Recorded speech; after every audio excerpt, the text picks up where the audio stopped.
Hi. In Microsoft Excel, data is organized into cells, each of which can contain a different type of data. Understanding the different types of data that can be entered into Excel is crucial for managing and analyzing your data effectively. In this video, we will discuss the different data types that can be used in Excel and how to use them.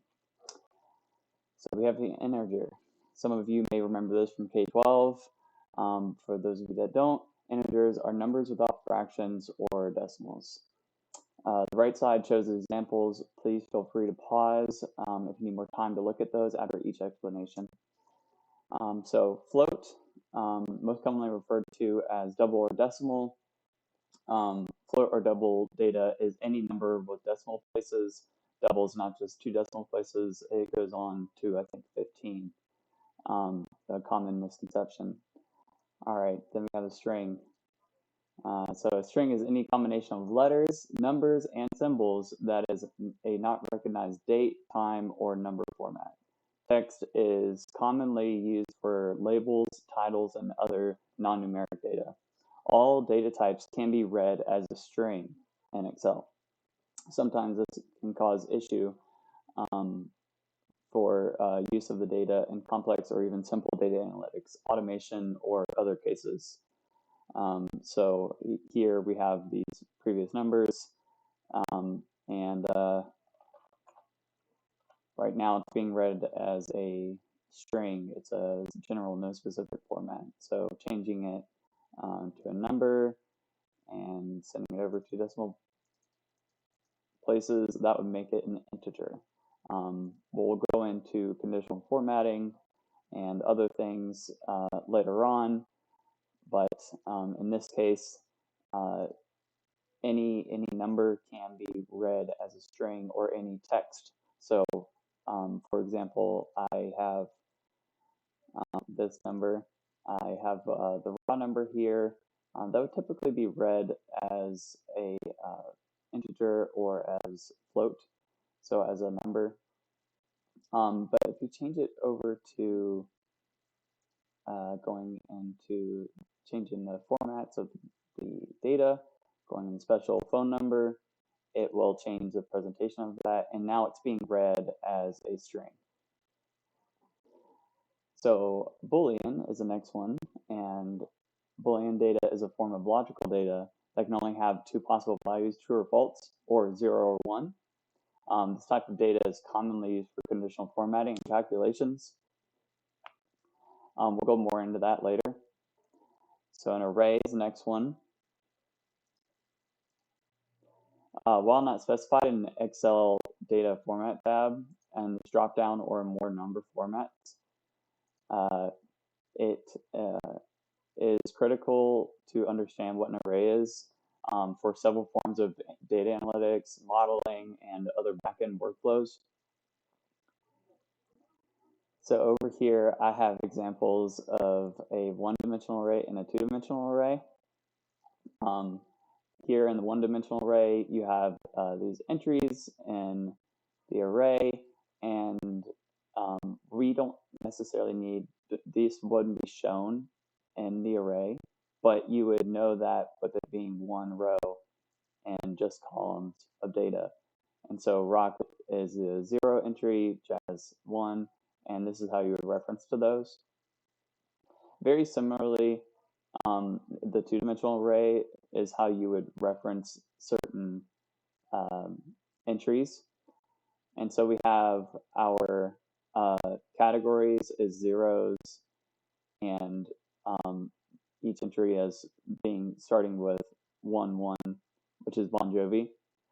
So the headers and the labels of the rows would be possibly part of your array, or it would be part of your array.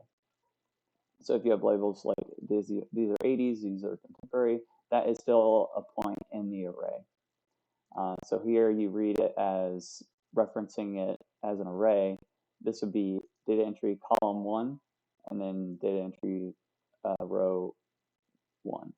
And so it would be referenced to as Bon Jovi, brackets or parentheses 1, 1. And that's how you would reference that. If you're just referencing it as a position in the array, you can just do 1, 1. So I'll give you all a second to try Chi-Strauss. All right. I'm guessing most of you have it by now.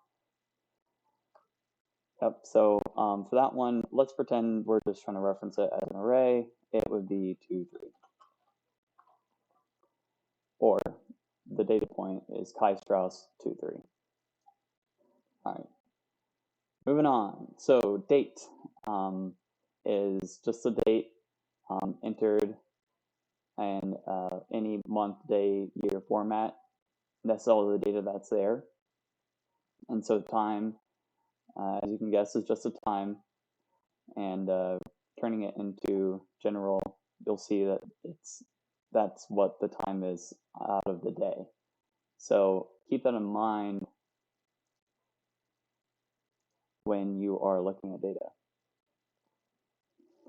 And then you can also have date and time together. So you have this data entry, which is the date and the time together in one.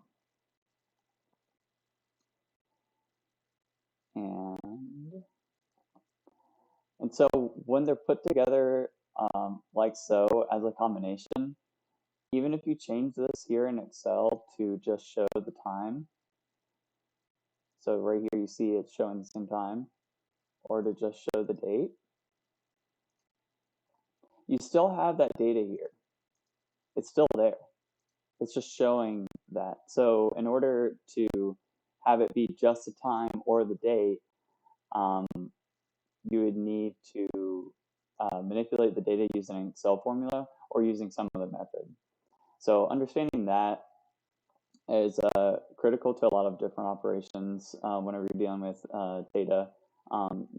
Date and time are commonly used for tracking deadline schedules and other time-based information, and knowing this information will help you prevent any issues with that scheduling or with different pieces of software reading your data. So currency, a lot of you working in QuickBooks would know currency and also know that currency in brackets is negative. So currency data is a specialized form of number data that is formatted with the currency symbol and has decimal places up to 2. This type of data is commonly used for financial information such as budgets, invoices, and expenses. In Excel, a positive value is shown without the brackets with the type of currency on the left, and also a negative is the same but with inside of brackets. All right, next, percentage. We're almost there. Percentage data is a form of number data that is displayed as a percentage rather than a decimal. This type of data is commonly used for calculating rates, discounts, and other relative values. So it's really similar to the float double, but increases value by 2 decimal places. Here we have an example.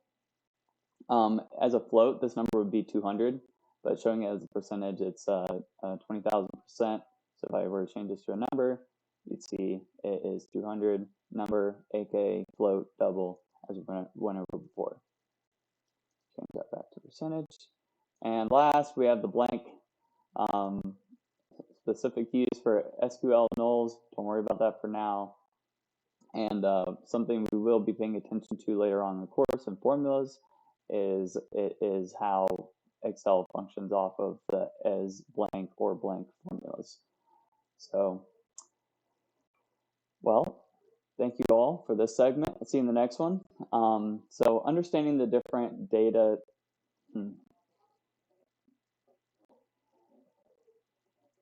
Well, thank you all for joining with me. Understanding the different data types using Excel is essential for managing and analyzing data efficiently. By utilizing the appropriate data type for each piece of information, you can ensure that your data is accurate and easily readable by people and by software. Thank you.